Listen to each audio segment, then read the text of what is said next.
In the early 1980s, Starbucks had a weird problem. The money was not in the coffee beans. It was a small Seattle coffee company selling beans. That is the strange part of Howard Schultz's story. He did not invent coffee. He did not invent espresso. He did not even found Starbucks. His big move was looking at a bag of beans and seeing a daily ritual hiding inside it. And at first, the idea was not obvious. Starbucks began in 1971 at Pike Place Market in Seattle. The store sold fresh-roasted whole bean coffee, tea, spices, and coffee equipment. It was about quality coffee for people who cared enough to make it at home. That was already a real business, but it was not yet the Starbucks most people picture today. Then Schultz entered the story from a different door. He grew up in Brooklyn, went to college, worked in sales, and eventually noticed something odd while working with a kitchenware company. This little coffee business in Seattle was ordering a surprising number of drip coffee makers. So he visited. What he found was not glamorous. It was a small specialty coffee company with serious people, serious beans, and a customer base that understood the product. Schultz liked it enough that in 1982 he joined Starbucks as Director of Retail Operations and Marketing. At this point, the company sold coffee. Schultz's job was to help sell more of it. But a year later, he went to Italy. That trip is the hinge of the story. In Milan, Schultz saw espresso bars everywhere. They were quick, social, loud, ordinary, and somehow important. People stopped in before work. They met friends. They stood at the bar for a tiny cup and a little human contact. It was not just caffeine, it was a pause in the day. Schultz came back to Seattle, convinced that Starbucks could become something more than a store where customers bought beans and left. He wanted a place where people drank the coffee there. This sounds normal now. At the time, inside Starbucks, it was a very different idea. The founders had built a respected coffee retailer. Schultz was asking them to move toward a cafe experience. That meant espresso machines, trained baristas, prepared drinks, seating, service, and a different identity. In 1984, he convinced the founders to test the idea in downtown Seattle. Starbucks served its first café latte. The experiment worked well enough to prove the concept had life.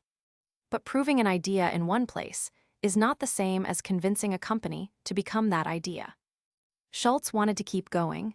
The founders were cautious. They had a business they understood, and they were not trying to turn it into a restaurant chain.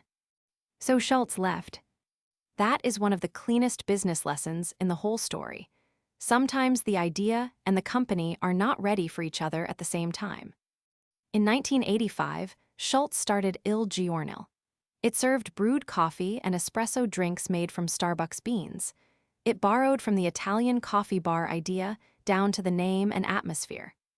It was not yet perfect. The earliest version could feel a little too Italian for American customers. Opera music, quick espresso, the feeling of a place translated almost too literally. But Schultz was testing the real question. Could coffee become a daily public habit in America? The answer slowly became yes. Then the door reopened. In 1987, Il Giorno acquired Starbucks assets with backing from local investors. Schultz changed the company's name to Starbucks Corporation. The idea that had been too big for the old Starbucks now became the center of the new one. That year, Starbucks had 17 stores. It opened in Chicago and Vancouver, its first store outside the United States. The company was still small enough that one wrong expansion plan could have hurt badly. So what exactly was Schultz scaling? Not just coffee. Coffee beans are a product. A coffee house is a habit machine. If you sell beans, a customer might come in once, buy a bag, and disappear for weeks. If you sell a morning stop, a meeting place, and a drink made for them, the customer can come back tomorrow. That is the business magic of a ritual. It repeats. Schultz talked about Starbucks as a place between home and work. Later, people would call this a third place. The important part was simple. Starbucks could become part of someone's daily route. That sounds warm and cozy, but it was also a hard operating problem. Every store had to feel familiar without feeling dead. The coffee had to be consistent. The baristas had to make drinks quickly. The company had to find good locations. The brand had to feel premium without scaring off ordinary people. And Schultz made an unusual choice for a chain that wanted to grow. Starbucks kept control of its stores instead of leaning heavily on franchising in the United States. That gave the company more control over the experience. It also made expansion more expensive and more complicated. The bet was that the experience mattered enough to justify the control.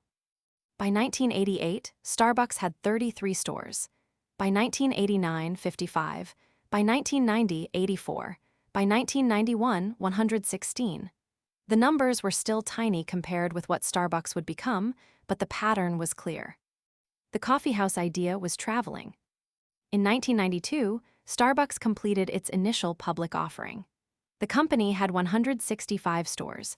It went public on June 26 at $17 per share, before later stock splits. The stock closed its first trading day at $21.50. For Schultz, the IPO mattered because it gave Starbucks fuel. The company could open more stores, hire more people, and make the brand feel national instead of local. This is where the story starts to look obvious in hindsight, which is dangerous. At the time, there was no guarantee Americans wanted a premium coffee chain on every commute. Plenty of people were used to cheap diner coffee, office coffee, gas station coffee, or making coffee at home. Spending more for a latte was not a universal habit. Starbucks had to teach customers what the drink was, what the store was for, and why it belonged in their routine. That teaching was part of the product. The menu gave people a small language to learn. The store design made the drink feel like a treat. The cup turned into a visible little badge. The repetition made it normal. This is where Schultz's real edge shows up. He understood that customers do not only buy the object in front of them, they buy the moment around it. A latte can be milk and espresso. Or it can be the reward after a commute, the place before a meeting, the quiet table between errands, the small luxury someone can justify on an ordinary Tuesday. Starbucks made that moment repeatable. Of course, the story was not all romance and foam. Scaling a company this fast creates problems. A store can feel personal at 17 locations. At hundreds and then thousands, it can start to feel mechanical. Prices can annoy people. Independent coffee shops can resent the giant moving into the neighborhood. Workers can have a very different view of the company than customers do. Even Schultz's own story has tension. He was praised for benefits and culture, but Starbucks has also faced criticism and labor fights over the years. The point is not that the company became perfect. The point is that the model worked. By 1996, Starbucks had more than 1,000 stores. By 2000, more than 3,500. The company kept moving from city to city, then country to country. And the thing being exported was not only coffee. It was a familiar ritual with local variations. Walk in, order, hear your drink called, hold the cup, leave or linger. That is why the title of this story is not really, Howard Schultz sold better coffee. Better coffee mattered, but plenty of people can sell a better product and still build a small business. Schultz's bigger move was attaching coffee to identity, place, and routine. He helped turn Starbucks from something customers bought for their kitchen into somewhere they went as part of their day. That is a different kind of wealth engine. Products compete every time someone compares price and quality. Rituals become harder to replace because they live inside a person's schedule. Today, Starbucks has more than 40,000 coffeehouses across 89 markets. That number is almost absurd when you remember the early version. One Seattle store, bins of beans, customers buying coffee to brew somewhere else. The lesson is not, open a coffee shop. The lesson is sharper than that. Schultz saw that the valuable thing was not only the bean, it was the behavior around the bean. He took a product people already understood and asked a better question. What if this became a place, a pause, and a habit? That question made Starbucks much bigger than a coffee retailer. And it is why the most important thing Howard Schultz sold was never just coffee. It was the feeling that your regular day had a little room in it. Tell me this, if Starbucks had stayed only a bean store, would it still have become famous, or was the coffeehouse ritual the whole business? I would actually love to hear where you land on that.